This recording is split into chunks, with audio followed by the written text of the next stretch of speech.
Welcome to Jim Harold Live. I'm Jim Harold. So glad to be with you once again. And I see that our viewing audience is filling up. So good to do this once again. And we have a great show for you today. At least I think we do.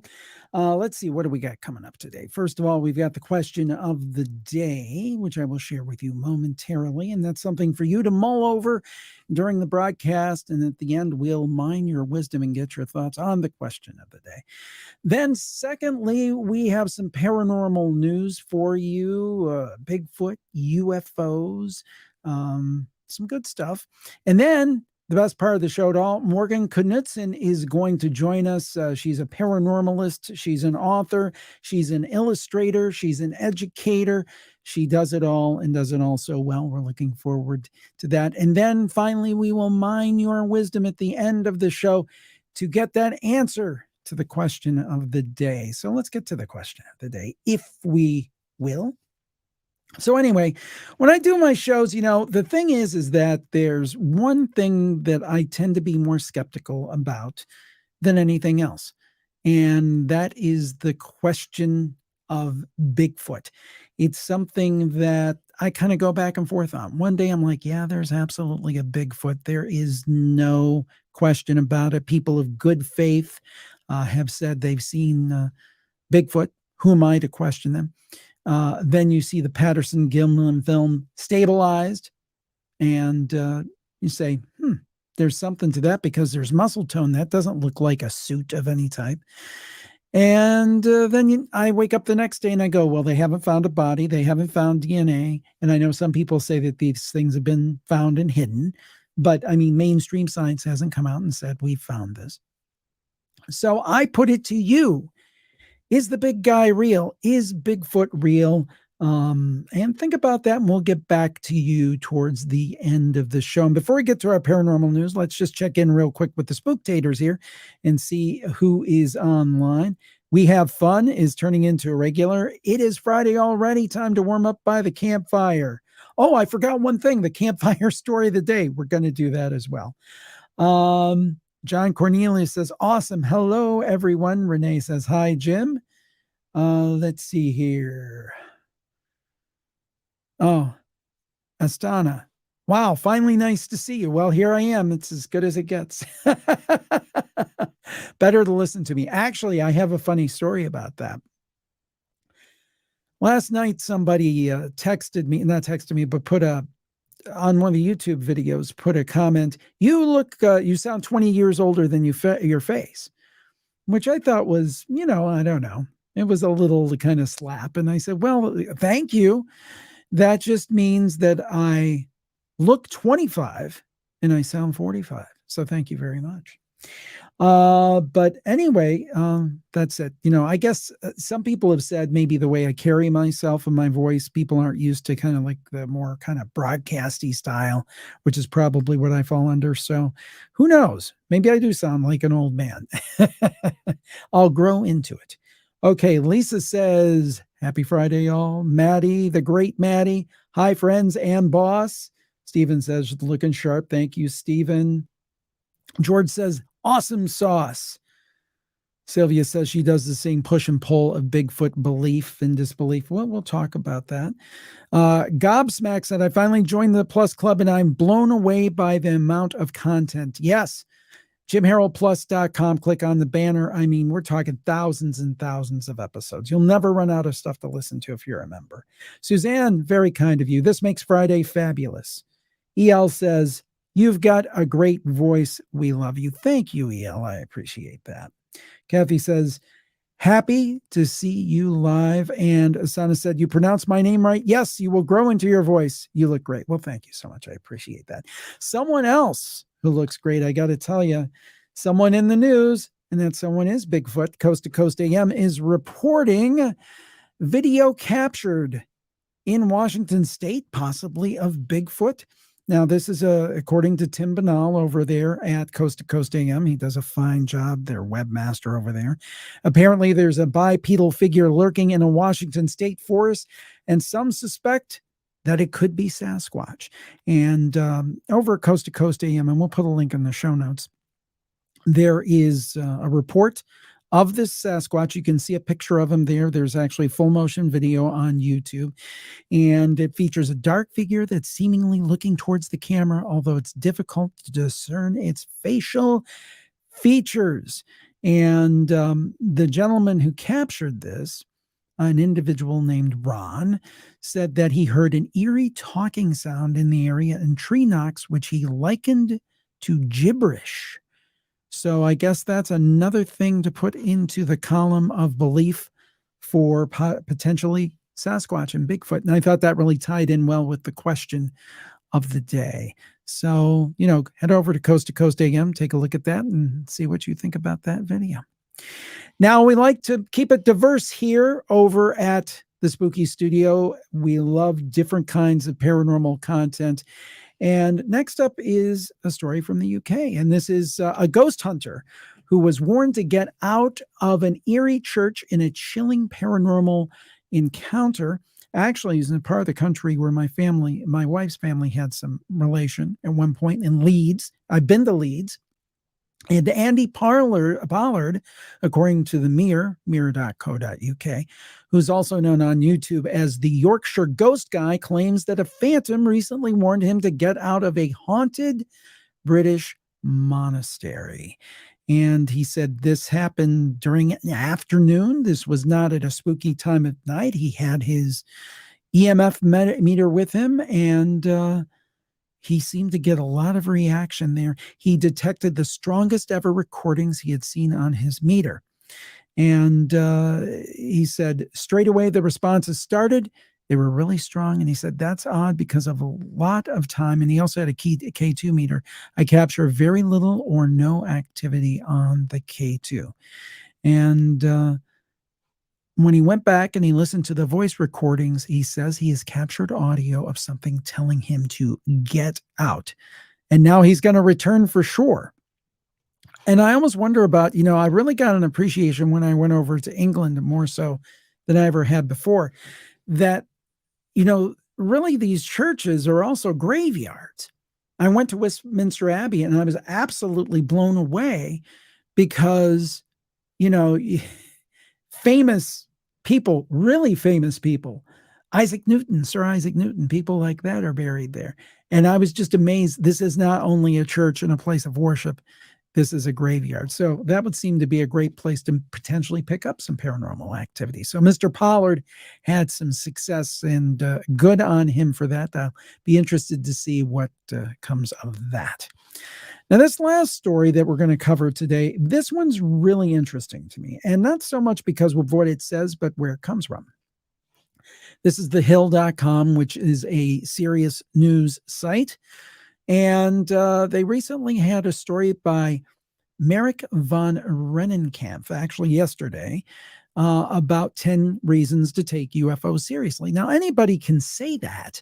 I mean, I could say we should take UFOs seriously, but I think it's interesting what Merrick does here, because Merrick served as an analyst with the U.S. Department of State's Bureau of International Security and Nonproliferation, as well as being an Obama administration appointee at the U.S. Department of Defense.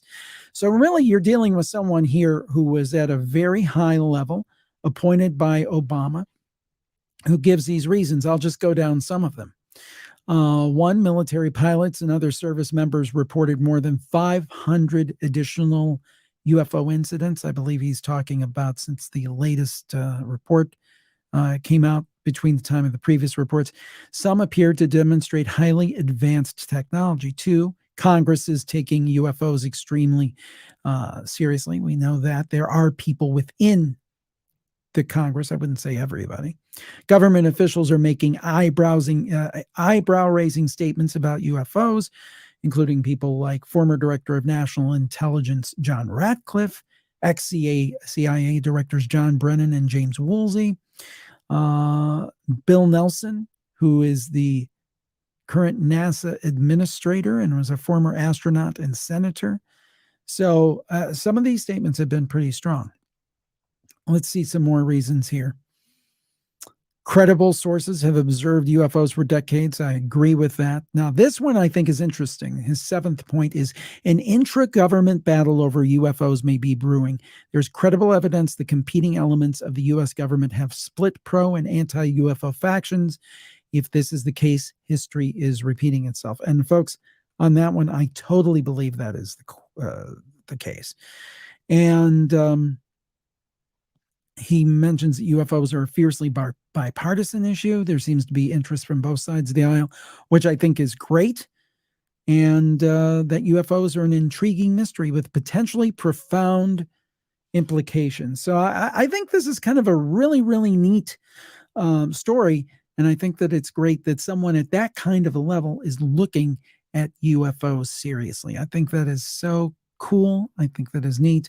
And I'm really glad that that's the case, because I think we do need to take them seriously.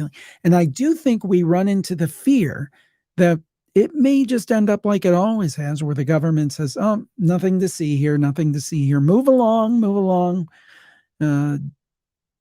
It's just a foreign government, or it's just our own experimental craft, or whatever it might be. And I think that the truth, it may be some of those things, but the truth is so much more complicated.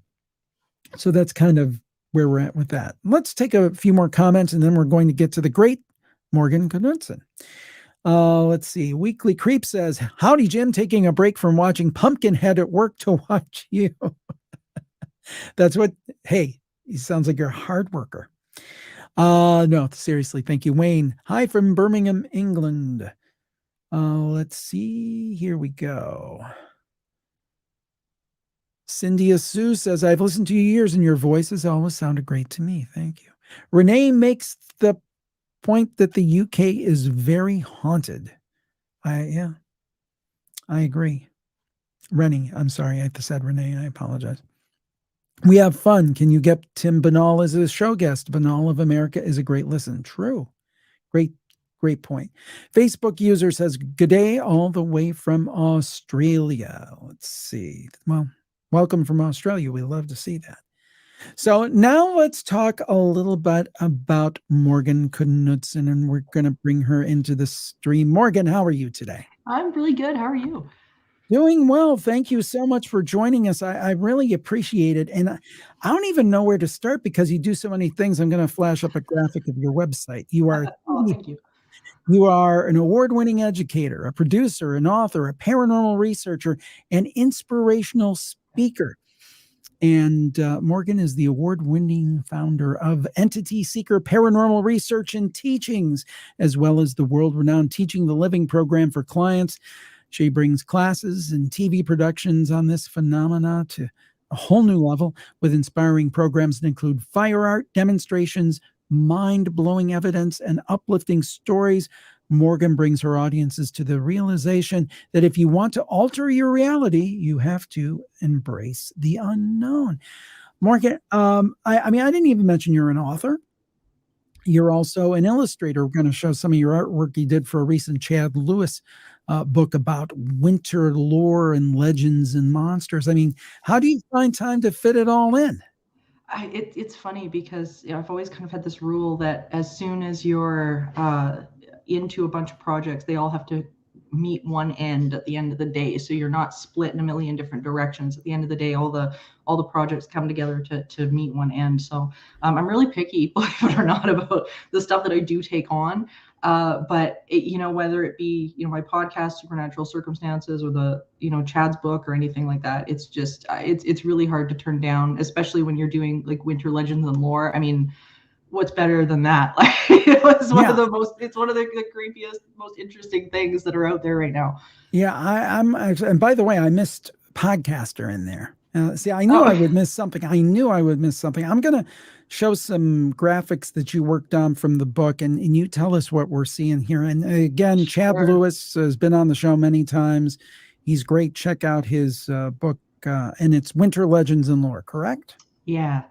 Here. Now, what is this? What is this creepy thing coming out of the door? What's that gosh. So this is such an interesting one, because there is lore about the idea of New Year's essentially being an event where expel the negative to bring in the good. And one of the legends is you leave your door open. You have to leave your door open. So all the graphics that I did for this book, I really wanted to capture sort of that old world Dickens feel that each of one of these kind of inspires when you're thinking about it. So that was one of the legends, the New Year's legends in this one. That's a good one and pretty timely. Here's another guy. Who's this little guy in the cookie jar? Yeah, It's an elf? Originally, when we think about like Santa Claus and leaving out milk and cookies and things like that, we don't usually think about gnomes. And originally, many of these Christmas legends and winter legends came from either pagan traditions, European traditions that go back far, far past the idea of Christmas.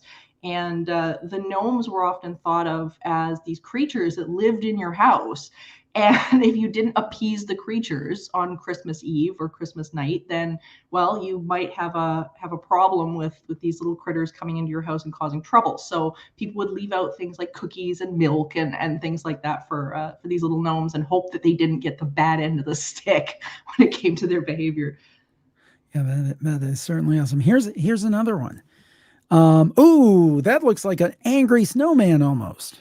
Yeah, so different cultures had different takes on things like snowmen and these winter legends. So one of the things that Chad had asked me to do was some sort of really creepy, frightening snowman. Many of these sort of totems, whether it be like a pumpkin on Halloween, and these different creatures, were designed to keep away evil spirits. They were designed to scare things away from your house and whatnot. So when he asked me to do a creepy snowman, that's what came to mind. And I don't know what that says about me, but that's where my head went. I don't know if that's a good thing or a bad thing, but now this one looks like it's full of mystery. What's this one? Yeah, so this was so interesting to me, and I really wanted to capture this particular character because it's actually a witch, and these witches were said to almost be like a Santa Claus or like a Mrs. Claus, where they would bestow upon you gifts and things like that, hence her basket full of presents.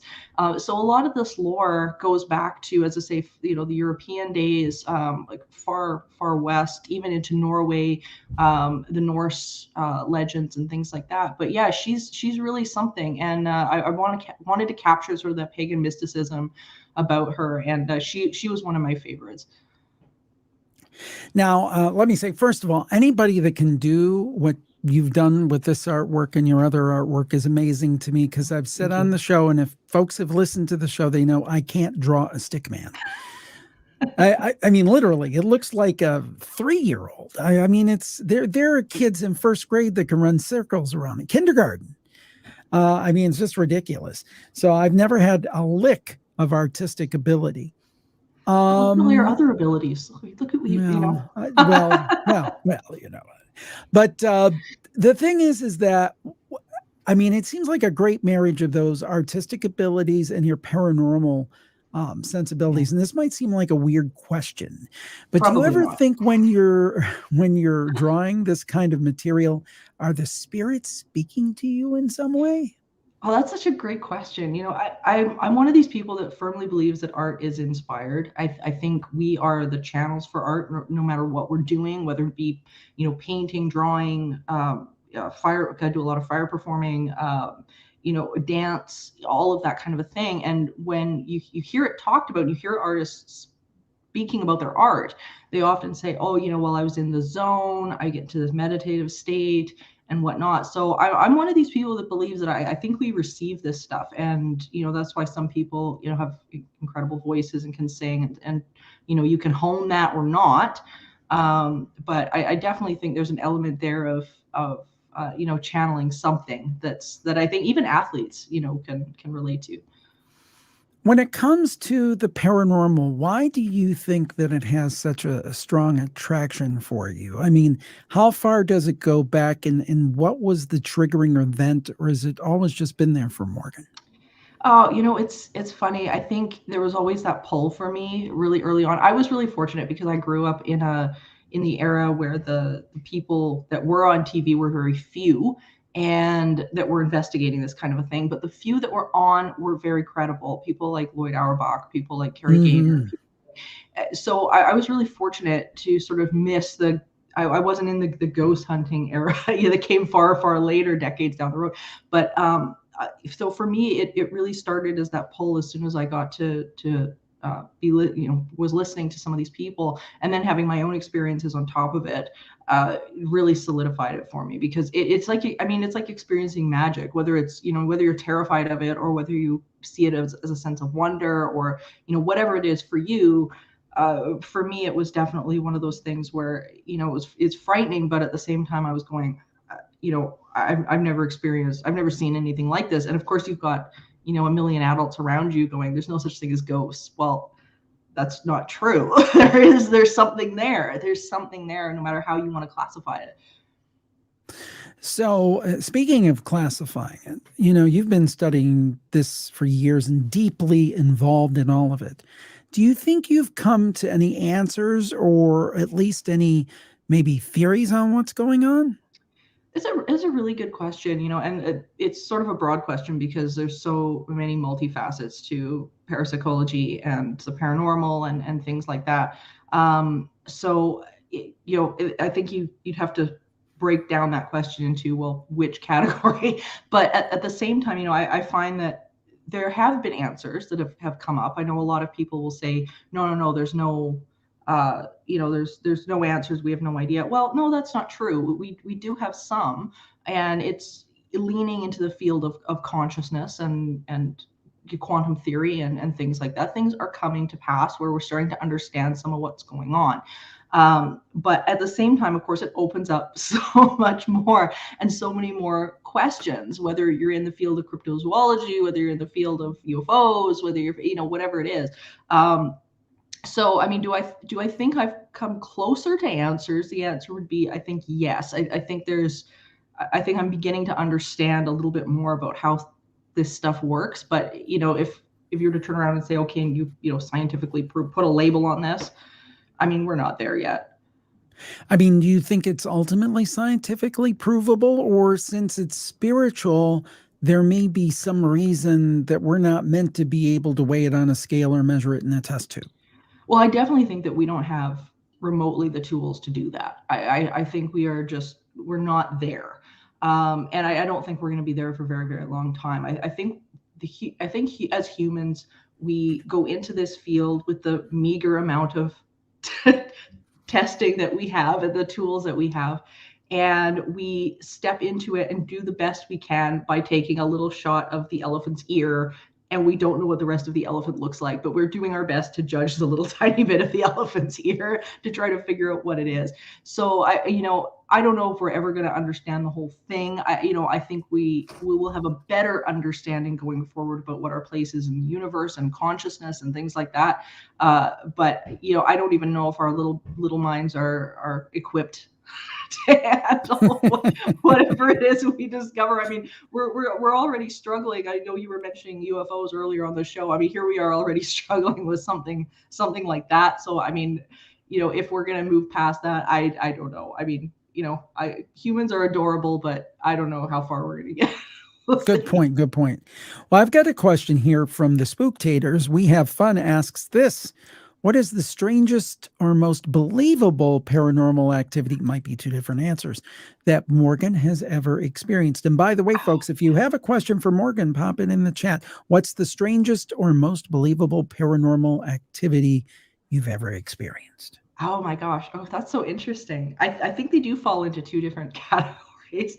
I think the strangest that I've experienced is definitely probably, oh boy. I think Dogman has been probably one of the strangest. Something that I was really on the fence about for a long time until I saw one. And it's been a really fascinating journey in that area.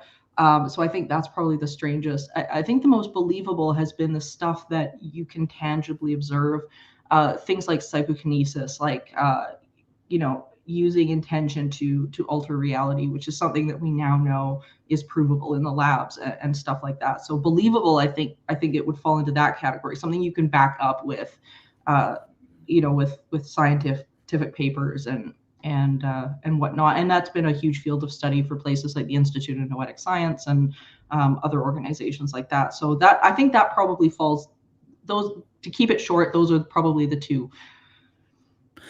Secret Hag, and that she said it, I didn't, or Sacred Hag, excuse me. Sacred Hag, she asks, I was going to ask you the same thing. Tell us about seeing the Dogman, if you would. Yeah, so it's been a really interesting journey here in Alberta.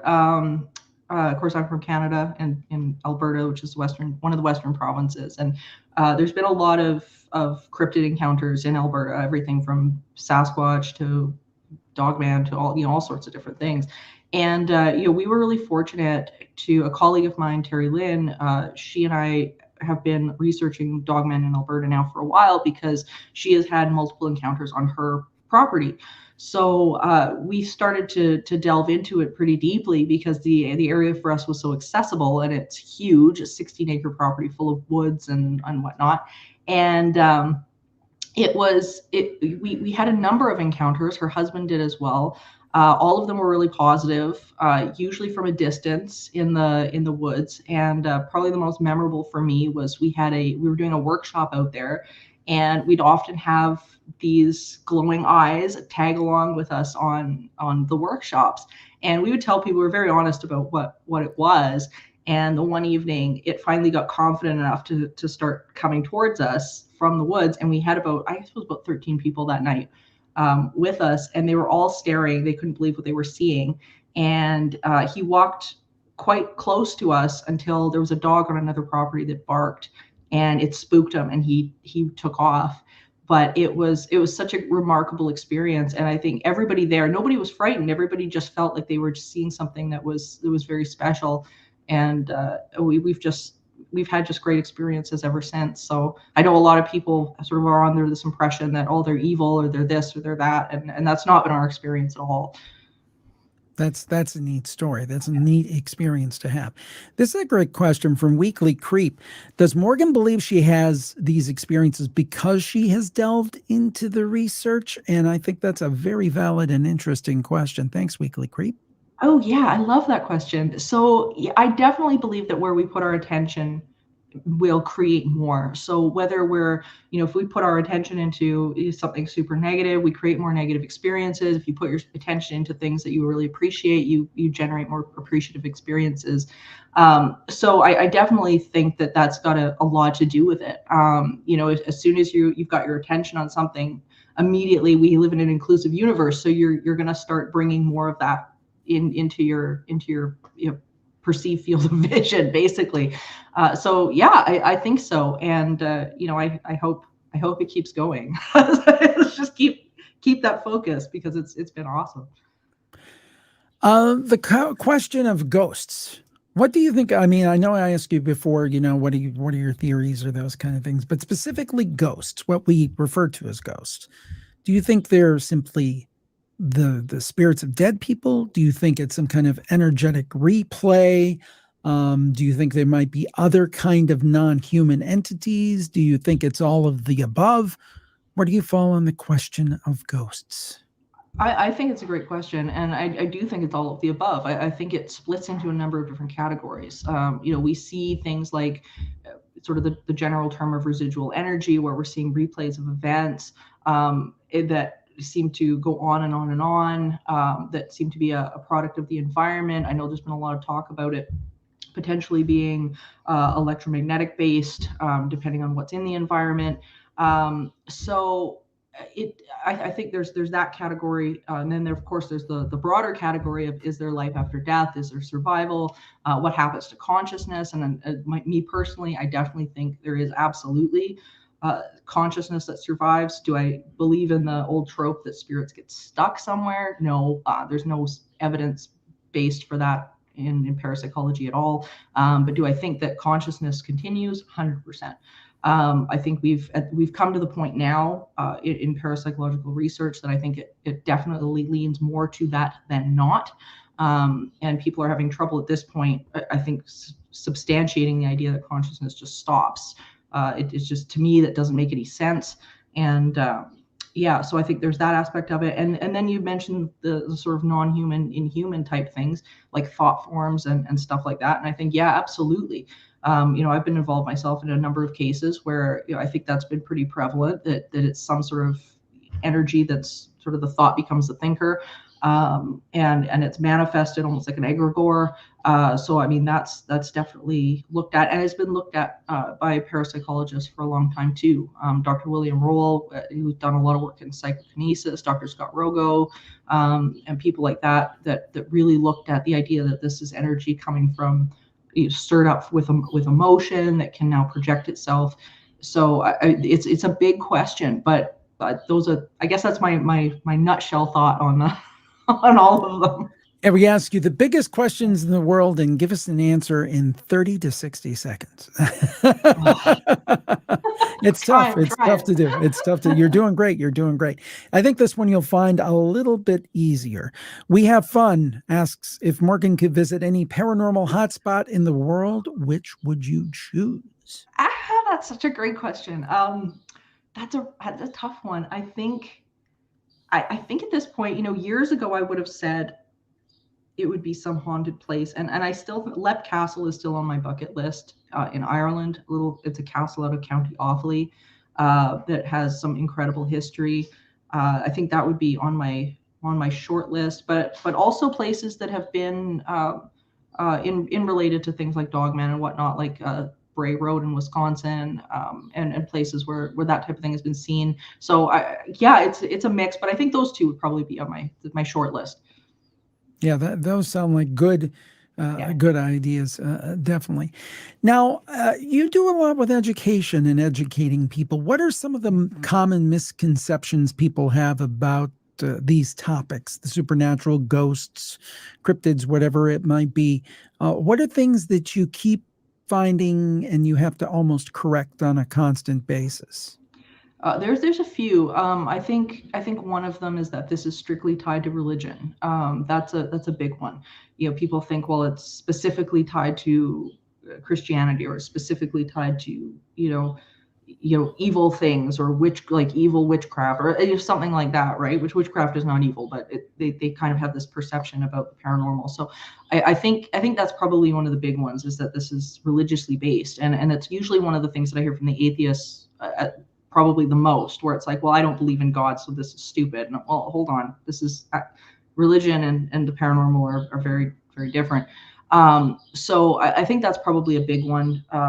Another one I would probably say would be the phenomenon of orbs and photographs. I get a lot of that, which is, really easily provable in terms of how cameras function and the flash to lens ratio, and how photographs are taken. They're really easily explained, but that seems to be a persistent thing as well. And I think the idea that, and this is probably the biggest one, that this activity is just asserted on us, that we have nothing to do with what's going on around us, that it just happens. And it doesn't just happen. There's things in our lives and the energy that we're bringing into a space that interacts with energy in space. And I think that's probably a big one. Well, this just happened to me and it came out of the blue. Well, no, nothing comes out of the blue. There's usually, you can trace it back to something else.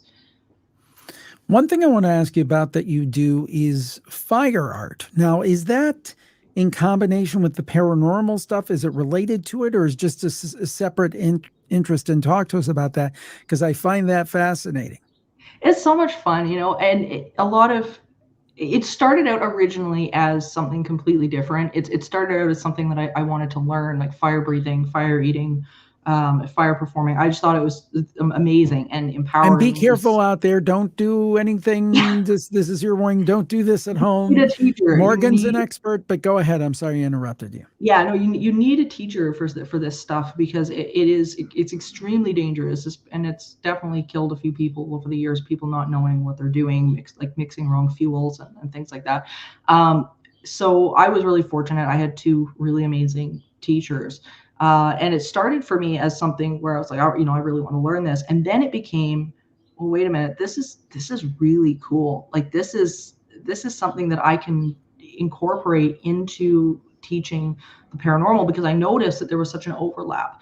And by that, I meant the paradigms that I was having to change in my own head about the paranormal and about fire were very much mimicked what people were dealing with the paranormal. So, for example, we're taught, okay, fire is really hot, fire's, is destructive and damaging, and don't touch it, and whatever.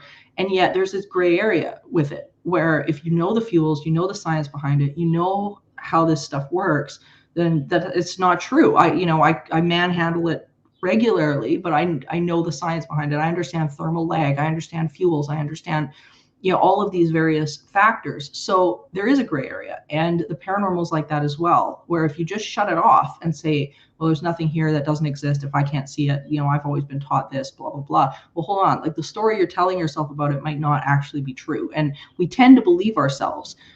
So I use fire arts oftentimes when I'm teaching about this stuff, and teaching things like paradigm shifts, and getting people to understand that this energy has its own way of being in the world.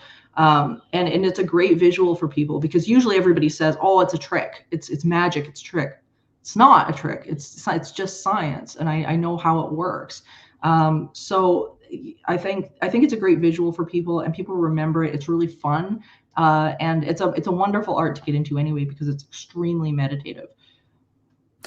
Well, yeah, I'm assuming when you're kind of in a very unique zone. It's probably like nothing else you do, because on one hand, you have to be extremely careful, or you get very badly hurt or killed. And on the other hand, I could see it having almost kind of a spiritual feel to it. I mean, what's it like to eat fire? Believe it or not, it is less hot than a cup of coffee. And it usually surprises the heck out of people when I say that, because people think, oh, it must, be horrible. It must be terribly burning, but it's not at all. But again, it comes back to the type of fuel that you're using. Believe it or not, you're using actually quite hot burning fuel, a white gas, usually something like naphtha, which actually has a very low flash point. It's got a high explosive rate to it. And one of the reasons why it works is because it will actually be put out, because of its explosive nature. It actually will be very easily put out and extinguished. Or if you use something like that's oil based or something like that, it's like the worst thing you can do. Like you will end yourself if you use something oil based, because of course you can't get it out of your mouth. It won't stop burning. There's a lot of science and whatnot that's behind it, and even your breathing. And this is one thing that I talk to people a lot, in our workshops and things like that, is the fact that your breathing really matters. I mean, it's literally how we are moving energy through our body. And that's why meditation focuses so much on breathing. And it's the same thing with fire eating. You have to breathe in a very specific way. You can't inhale. The worst thing you can possibly do is put that torch in your mouth and inhale. You burn your lungs out. But if you're turning around and you understand the breathing techniques, and you're understanding, how to do this, it's very rhythmic, very meditative process. And I'm really grateful to have gotten into it. It's really cool. Very, very neat indeed, as is Morgan Knudsen. She does so much and does it well. And Morgan, for showing a picture of your website, where can people find it and find more information about everything you do, your podcast, your books, your classes, your fire art, everything?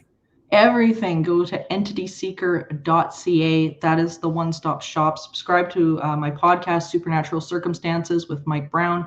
It is on every podcast platform imaginable, including Audible, iHeartRadio. It's downloadable everywhere. I hope you guys subscribe to it, because it's really phenomenal conversation, and we talk about all this stuff at length with some of the best minds in the world. So yeah, if you guys hopefully we'll see some of you guys over there. Well, check out everything that Morgan does. Don't eat fire or do fire art unless you have proper training. We'll make that short, Absolutely. But Morgan, of course, has that. Also, check out Chad Lewis's book, Winter Legends and Lore. Is that right? Is that the right order? Okay. Make sure to check that out. Chad is a great guy and does great work. Morgan, It's been so nice. I asked you just kind of on spur of the moment, a short notice, and you said, yeah, I'll be there. So thank you so much, and continued success in everything you do. Oh, you too. And it's good to see you, and hopefully we'll see you guys all again soon. Sounds great. Morgan Knudsen, she's great, and really an honor to speak with her, and so glad that she took time. By the way, I want to tell you guys about something else kind of neat. We are doing a Mausoleum of Merch sale right now, actually. It's live for the next 3 days over at jimharold.com/gear, jimharold.com/gear, and you can get significant discounts on t-shirts, hoodies, stickers, all that good stuff. Mausoleum of Merch. Go over to jimharold.com/gear. The link will be there, jimharold.com/gear. And of course, when you do that sort of thing, you not only get a great piece of gear, but you also help us continue our free shows like this live stream that we're really enjoying doing. Well, so on to the next segment. And the next segment is a dramatic reading from Jim Harold's Campfire Volume 1. By the way, before I get to that, I should mention this, and I should have put a graphic up, but I didn't prepare anything.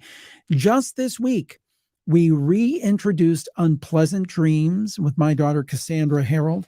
And for season 3, we're going to do something different that I think will really take advantage of her voice acting skills. She's going to pick classic spooky stories. She selects the stories, and she will give a dramatic reading of them. On Wednesday, we released The Monkey's Paw. That's The Monkey's Paw, and that is a great classic, W.W. Jacobs, and I think she did a fine job with it. Really enjoyed her character voices, and actually, it got to me at the end. The story's very sad. Be careful what you wish for. The Monkey's Paw. Unpleasant Dreams. It's wherever you get your podcasts. Unpleasant Dreams. Check it out. So anyway, on to the Campfire reading for today from Jim Harold's Campfire Volume 1.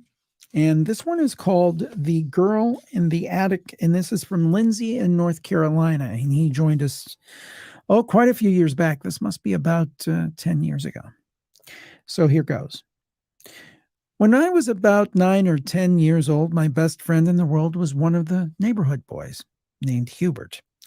His family had invited me to go with them on a long weekend to visit some of their relatives. So I went. I'm not really sure where we went, but it couldn't have been very far. It was just a couple hours drive. Not much about the weekend was that memorable, to tell the truth. I don't remember much about the family either. Of course, being a young boy, I wasn't aware of much anyway. So anyway, we got there, Hubert and I, and he was usually the one who was more inquisitive. He'd do things. He was mischievous. So at one point, we decided to go up in the attic and play. The one thing I remember about the attic was it was very clean and sparse. The only thing I remember also was that there wasn't a lot to do up there. We got there and noticed there was this little girl in the attic. This little girl, she wanted to stay in one corner of the attic, like that was her space. And she didn't want to come down and really play with us that much. I remember one point we had maybe a ball or something we were tossing around, and we toss it to her, and she'd never respond. We never talked with her. She had long hair, and I saw her face. It was strange. Excuse me, he said, I never saw her face, never saw her face. She had long hair that basically just covered it. It probably came to the middle of her chest, and I remember she was wearing a little white sundress or a gown of some sort. Her clothes seemed modern. At least that's the way he recalls it. So after trying to play some ball with her, we decided we were going to play some cards or checkers or something like that. We got her to join us at the table, and she was just sitting there with us. We'd make our moves, and she was just sitting there not doing anything. She didn't talk, and I don't remember seeing her face. It was kind of like the girl in The Ring. At the time, I was a kid, and I thought, she's no fun. She doesn't want to play with us. Well, in addition to how strange she was acting, my memory is of her not having fluid movement. It's not like she actually moved. She didn't seem ghostly, like ethereal or something like that. I just remember she was in a corner. She wouldn't play with us. And then all of a sudden, she was at the table, like she suddenly appeared there. Kind of herky-jerky movement, almost like snapshots of her. Well, the family, that's what led me to believe that something strange was going on, because I remember after we did what we were going to do in the attic, we got bored with it, came downstairs. I remember watching a movie with the family and having dinner with them later that night. And the girl, she wasn't there. She wasn't there with the family at any point. He said, if the girl was for real, she would have been there with the family. At that point, it dawned on me, oh God, we've been playing with a ghost. That's the only conclusion I could come up with, really. Now, if she listens to the podcast, or if he listens to the podcast, excuse me, Hubert, why don't you call up? Maybe we could fill in some of the gaps. I haven't been in touch with him since. They moved away. So, Lindsay's story of the ghost in the attic. So, there you have it. That's the story of the ghost in the attic. And interesting campfire story, kind of like leaves us with a big question mark. Was he playing with a ghost? Why would there be a girl up there that never came down? They never saw. Sounds like a ghost to me. Let's see what everybody has to say here. Oh, Sylvia said, I'm going to listen to the Unpleasant Dreams after this. The new crime scene episode was great too. Also, check out Jim Harold's Crime Scene. We would appreciate that. That is our relaunched crime scene show. We're really doing a lot of new stuff. The new Won't Believe is coming. So we're really working overtime here in the Spooky Studio. Jamadi said, I love the new format for Unpleasant Dreams. She did a great job on the monkey's paw. Yvonne says, hello, Jim. Cool live chat. And Jen did a very nice thing. She gave us a super sticker. So we say this. You're super duper. Thanks for the super chat. Thank you, Jen. I appreciate it. That's very kind of you. Thank you so much. Let's see. That was a great story. I'm going to buy the newest Crow shirt. Cool. I love that one. That reminds me of the Birds and Hitchcock. It's Stay Spooky, and I wish I had a graphic of it. It's red, and you can get in different colors, I think. And it's got a big black crow, and it says Stay Spooky. I love that one. Jen says, thanks for all you do. Thank you, Jen. I certainly appreciate it. Great story. The herky-jerky movements terrify me. Weekly Creep, that's interesting, because remember that Christmas story that we had? That one where it was, what a mirror image we are. The ghost or whatever it was moved down the steps in a herky-jerky movement. And we've heard that multiple times from people. So that's a thing. Let's see. Ooh. Judah said, I had an invisible friend as a child, and I asked him what his name was, and he said, Spirit. Wow. Yes, Judith, that's scary. I absolutely agree. Renee said that. Yeah. It's one of those things where to think that you played with a ghost, that's just weird. And one time I said to somebody, I've never seen ghosts. And they said, well, how do you know? Maybe we see ghosts every day. Who knows? Renee said it also happened to them. So that's pretty wild. You won't believe. Very cool indeed. So now let's get to the question of the day, the question of Bigfoot. Now, again, I told you, one day I'm a believer, next day I'm a skeptic. I go back and forth. I don't laugh at it. I don't joke about it. I think it's possible, but I'm not fully convinced. I go back and forth.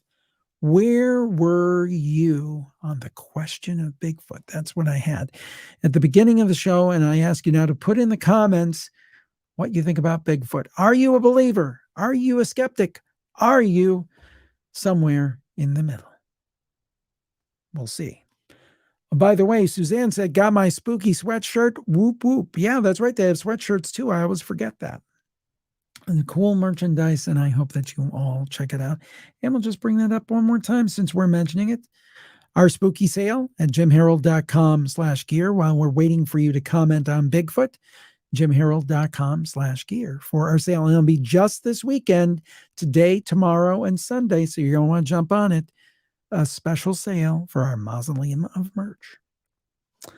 All right, let's see if we have any comments on the Bigfoot. Yes, Lisa says, Bigfoot can appear and disappear through time slips. That's why we don't find bodies. That would explain it, Lisa. That would explain it. Jen says, I'm a nope on the Squatch.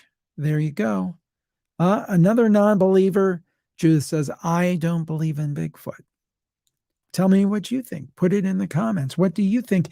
Do you think Bigfoot is for real, or do you think he's a big fake? Hillary says, I agree with you, Jim. I am in the middle. Kim says, I'm a believer, but not sure if it's flesh and blood or not. I mean, I've always kind of been leery of the ethereal explanations, the non-flesh and blood, but it truthfully would explain a lot. Let's see what else people say. Louis, I lost it. There you go. Yeah, Kim. Not sure if it's flesh or blood. Louise says, like that, Louise, that's good. So regarding Bigfoot, I think they've dropped off by the aliens for some reason. You're not the first person to say that. I mean, it sounds funny, but Stan Gordon in Pennsylvania has done studies where Bigfoot sightings correlate with more UFO activity and vice versa. Now, correlation doesn't mean causality. My professors would be proud of me, but it is interesting, something to think about it. Cindy says, I'm on the fence about Bigfoot. Why are all the pics of him so blurry? Good question. Good question. Sylvia says, I'm definitely in the middle. I simply have a hard time believing we as humans have discovered every single creature on this earth. Agree 100%, especially in the forests and oceans. I'd just like more proof. Sylvia, you kind of stated my opinion exactly. That's where I'm at. Gobsmack said, I've had a number of spiritual experiences, so who am I to say he or she does not exist? Lisa says, Sasquatches believe in you. Just saying. Sacred Hag says, I think Bigfoot is like the Fae. Interesting point. Interesting point.